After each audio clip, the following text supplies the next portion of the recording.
From Pittsburgh, Pennsylvania, CBS Sports presents the National Football League. Today it's the Cincinnati Bengals and the Pittsburgh Steelers.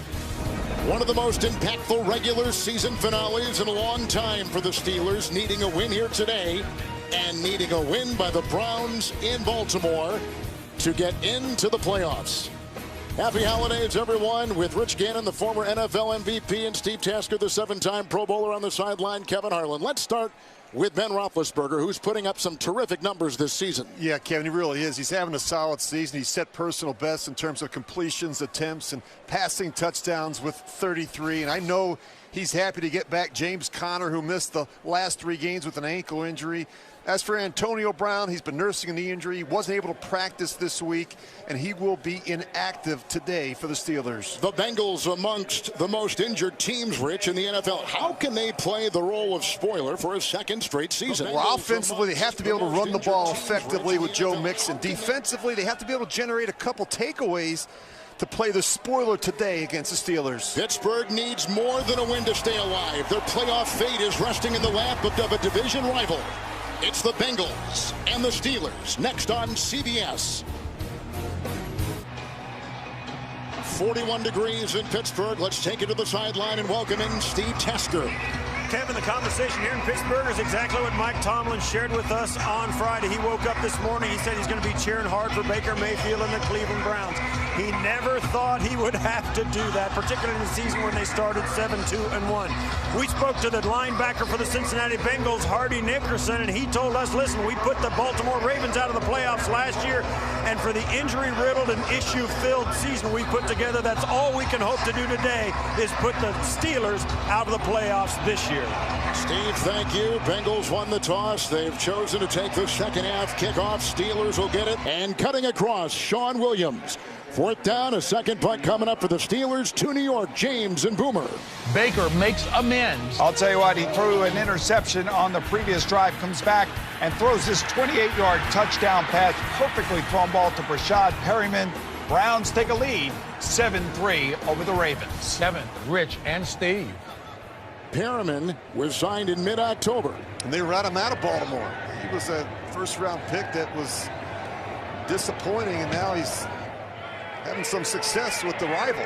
Jordan Berry, his own guy ran into him, Fedulum, as Erickson was back with a terrific hang time and flags litter the field.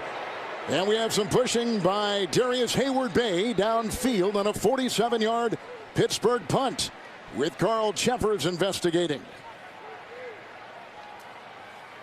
Look at Brian Allen. Fedulum's a really good special teams player.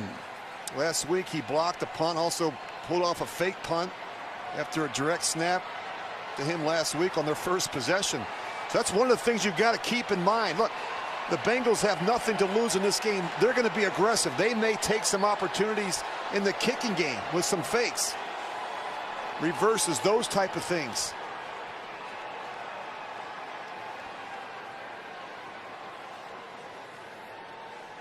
Fans again reacting to the Mayfield Cleveland Browns score and waving their terrible towels. A lot of fans here with Browns hats and scarves and something with Cleveland on it in the stands. Illegal block in the back. Number 42, receiving team. That contact caused the contact on the receiver. There is no foul for fair catch interference. Timeout. A punt. They're praying for the Browns, willing the Browns. Here, we're scoreless. First things first, Steelers have got to win here today. Mike Tomlin in his 12th year, 8 times in the playoffs. In the previous 11, 6 division titles. They need a win today, and they need Cleveland to win in Baltimore to win another division title and be in the playoffs for the 5th consecutive season.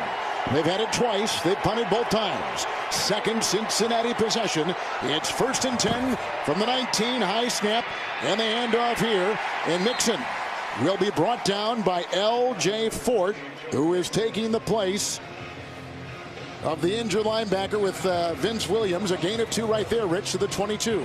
Well, the Bengals injury report is as long as any team in the league. And Kev, this offense is a shell of its former self. without their three best and most productive players. A.J. Green on injury reserve, Andy Dalton on injury reserve, and Tyler Boyd went on injury reserve this week. So you're going to need a lot of young players to step up, but more importantly, Giovanni Bernard and Joe Mixon need to have big days on the ground against this Pittsburgh defense. Mixon is in, 2nd down and 8. Driscoll, and he's got his receiver bobbled and incomplete for John Ross. Now here are some of the injuries. 18 players on IR, amongst the highest number in the NFL. And look, every team can say they've lost players, but not to this extent. You look, here's your starting quarterback, A.J. Green. This is a team that hasn't played well when A.J. Green hasn't been in the lineup. You look at Dalton there, he had thumb surgery. A.J. Green had toe surgery. So, look, Driscoll's got to take care of the football, but they're going to have to push the ball down the field and take some shots. Investment of Ben Roethlisberger forcing him off the spot, but you look at the numbers, neither offense has really done much, but you got to give Cincinnati some credit. Not a lot of people gave them a chance in this one. It's an important game for them as well in terms of finishing strong, carrying some momentum into the offseason. But if you're Pittsburgh, this first possession really on both sides of the ball, they need to get a 3-and-out from their defense, and they need to get the ball back into the hands of Ben Roethlisberger and start coming away with some productive, efficient drives on offense. They just haven't looked themselves. They've just gotten to halftime in Baltimore with the Ravens on top of the Cleveland Browns 20-7. Now here is the kickoff coming up from McCrane, and they're concerned about the length of his kickoffs, Rich, with the number 4 kickoff return man back there. Yeah, this one's short as well. Erickson. And this is what they were worried about. He's got room to roam, and a good tackle made by Nix. That ball may be loose and recovered. 32-yard return. Flag thrown.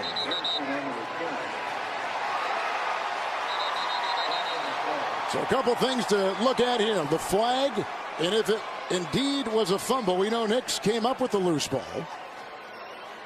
First of all, it was a good tackle by Nix. I can't tell from our angle whether that ball came out before he hit the ground.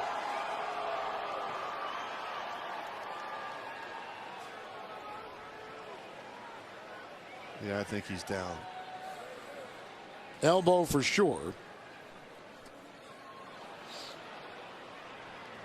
Nonetheless, I think they're going to get a holding penalty on the return, which will push Cincinnati back.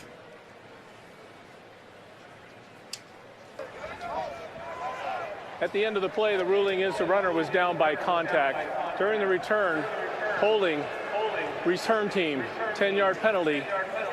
First down. Let's check in with Steve Tasker on the sideline. Player number 19. I spoke to both head coaches at halftime. Mike Tomlin said, hey, the only splash play of the first half was obviously the pick 6. We've got to get more creative to stay on the field. Defensively, we've got to create some negative plays. And Marvin Lewis said, listen, we can continue to defend their run. If we do that, that's great. But we've got to continue to run the football when we have 3 wide receivers on the field. Rich, he says that when they can have 3 wides on the field, Pittsburgh's in their base people, and that's the key to the Cincinnati running game. Mixon in the backfield, 1st and 10. First play, second half. 42. Driscoll. And time, and looking for Ross, who just about grabbed it in front of Hayden, incomplete. Oh, good adjustment there by Ross. I mean, this one could have been intercepted. I think Hayden thinks he's got it. Watch Ross. I mean, he just jumps out of his shoes. Great effort there by John Ross, high point in the football. Wasn't able to come down with it, but may have prevented the interception from Joe Hayden. He only has 20 receptions, Rich, but he also has 7 touchdowns, Ross. Yeah, he's been very effective on those crossing routes down in the red zone. 2nd down and 10. Mixon. Getting a block from Glenn. Bud Dupree. Also, Hayden was out there, and the gain is maybe a yard to the 18. We'll mark it there at the Bengal 18. Well, Bill Lazor, the offensive coordinator for the Bengals, told us last night, we know the Steelers are going to crowd the line of scrimmage to stop the run, and you need to be able to stretch them vertically as well as horizontally, make some tackles in space. And the one thing the Bengals haven't been able to do, and not just today against Pittsburgh, but over the last 3 or 4 games, they've not been able to push the ball and stretch the field. Not a lot of explosive plays from the Cincinnati offense. Nothing yet to the tight ends. Gain of 2. Here come the boos as the punting unit will go out there.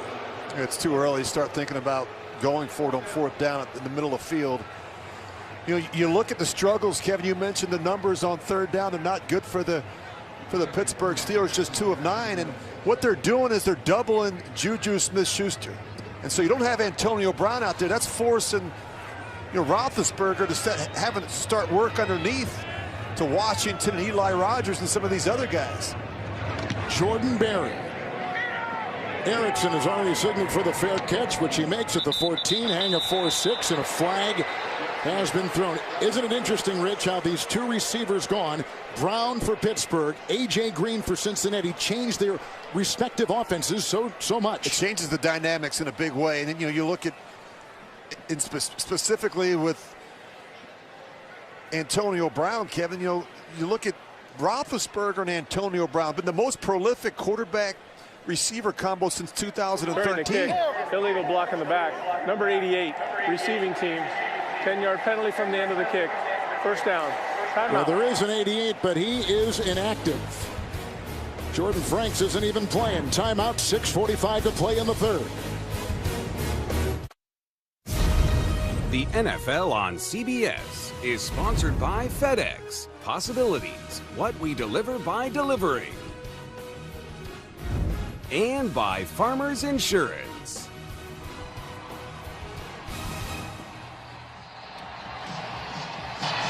There's a correction on the penalty. Illegal block in the back was on the kicking team, number 88.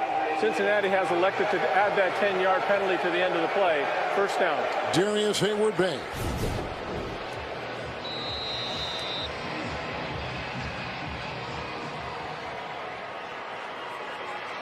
Right there, he gets it early. Yep.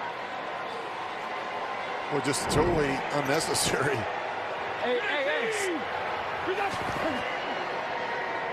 Mixon in 1st and 10. Driscoll. Incomplete.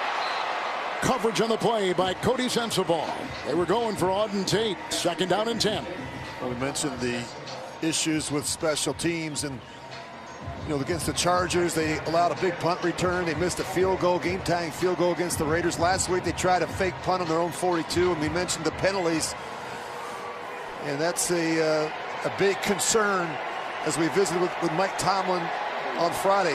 The turnovers offensively and the mistakes in the kicking game. Into the nickels, 2nd down, 10. Mixon is in, gets the call, and tripped up on the play by L.J. Fort. No gain. They stay at the 24. Really nice job by Ford. He's just going to fight through Price at the center. He can't get off the block and get the hit on the middle linebacker. This defense has played well, and we talked about the struggles they're having offensively. They've got to create a negative play, a sack, a fumble, an interception, something to get them back in this game. Bernard is in, 6 in the Steelers secondary, 3rd down and 10. Driscoll flags. False start. This will be the left tackle. False start. Number 71, offense. 5-yard penalty, 3rd down.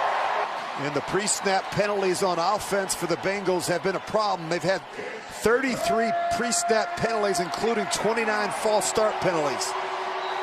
You get a tackle in there that hasn't played a lot, and you get the crowd noise, and he gets a little antsy because he's got to block Bud Dupree, and he jumps the gun. It's one guy they can't afford to not have in the lineup. Brought down by Vigil. 4th and 4, a pickup of 6 and a 1st down by Pittsburgh. Well, they're getting these bunch sets, and for some reason, again, they turn the back loose in the flat, and nobody covers Jalen Samuels initially. And they've got to rally to it late. You see the linebacker there, and he's not able to make the play. And while that's going on here, Cleveland just kicked a field goal in Baltimore, making it 23-17. They trailed just starting the 4th quarter in Maryland. 1st and 10. Connor in the backfield. Good block by Pouncey. But a good tackle there. Read well by Johnson. Gain of 2 to the 27. Flag is down. Holding. Number 53, offense. 10-yard penalty. Remains first down. That's your Pro Bowl center, Pouncey. Let's go to New York. Here's James and Boomer. No give up by the Browns. And the battle of the rookie quarterbacks, Baker Mayfield and Lamar Jackson. Brett Joseph right here, 35-yard field goal. The Browns inch closer, 23-17, trailing the Ravens, 13:45 left in this game in the fourth quarter. The guy that Boomer misses, Kevin Harlan. Yes. Well, I miss Boomer, too. Listen, the Browns have had 3 fourth-quarter comeback wins this season. So that is getting tight. Screws tightened there, screws tightened here. 1st and 20 with the penalty, back to the 39. Nice block by Villanueva. Juju Smith-Schuster banging off bodies, hit out of bounds by Jesse Bates, a rookie out of Wake Forest. He works his way to the 31. It is a gain of 8. Juju Smith-Schuster was voted by his teammates as the team MVP this week. Now you look at the production, over 100 catches, over 1,000 yards. You look at the improvement from year 1 to year 2. No sophomore slump for Juju Smith-Schuster. He's been outstanding and consistent. Pittsburgh began this drive on their 23. The big play, a 22-yard catch and run by the tight end McDonald. 11th play coming up, 2nd down and 12. Roethlisberger, Connor. And brought down by Vigil. There's a flag. He dives near the 27. Well, they fake the screen the one way to the right, and they throw a little angle route the other way to the running back, Connor. An eligible receiver downfield, number 53 offense, 5-yard penalty. Remains 2nd down. That's the 2nd on Pouncey in this drive. He just jumped the gun a bit. He was trying to get out in front of James Conner on the angle route, and you see the frustration there from Mike Tomlin. Penalties have been a killer on this drive. Roethlisberger today through the air, 231. He's gone over 5,000 yards for the first time in his career. Mahomes did it in Kansas City, too. They are the 6th and 7th quarterbacks ever to go over 5,000 throwing through the air in a single season. 2nd down, 17. Float one, Samuels. To the 28. Almost fell on his own accord. Williams was there, gain of 8. Well, this is the matchup they want. They want to get the running back matched up on the linebacker right here in space. And that's asking a lot for Nick Vigil. I mean, has his hands full trying to cover James Conner, or in this situation, Jalen Samuels out of the backfield. So look at Mike Tomlin.